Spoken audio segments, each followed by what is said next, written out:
Hallo und herzlich willkommen in dieser Videoreihe Full-Stack-Anwendung mit Angular und Spring Boot.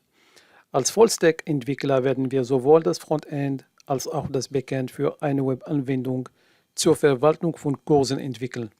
Ein User kann zum Beispiel nach Kursen suchen, einen neuen Kurs hinzufügen, updaten oder sogar löschen. Aber bevor wir weitermachen, schauen wir uns zuerst die Architektur der Anwendung. Unsere Anwendung besteht aus einem Frontend, Backend und einer relationalen Datenbank. Wir sprechen hier von einer ganz klassischen Dreischicht-Anwendung.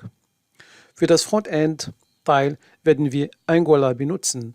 Angular ist ein modernes Framework und wurde von Google entwickelt. Mit Angular kann man sowohl Desktop- als auch mobile Anwendungen entwickeln.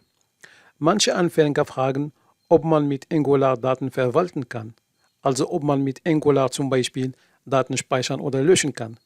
Die Antwort ist nein. Das ist die Aufgabe eines Backends.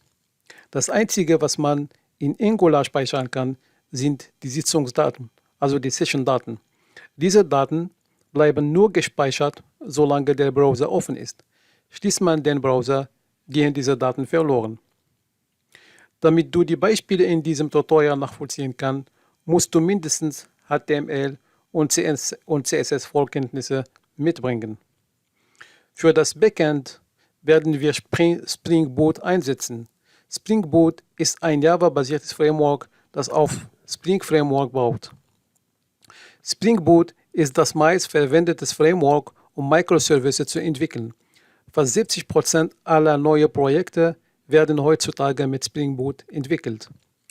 Und zu allerletzt werden wir H2 Datenbank benutzen.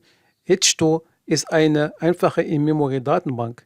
In-Memory bedeutet, die Daten bleiben nur gespeichert, solange die Anwendung am Laufen ist. Wird die Anwendung gestoppt, gehen alle diese Daten verloren. Wir werden später sehen, wie man von einer H2-Datenbank zu einer MySQL oder MariaDB-Datenbank switchen kann.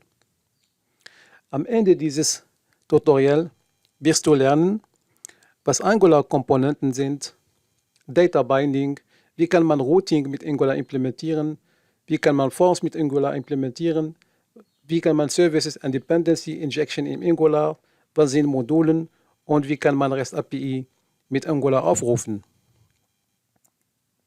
Das war eine kurze Einführung, was euch in diesem Tutorial erwartet.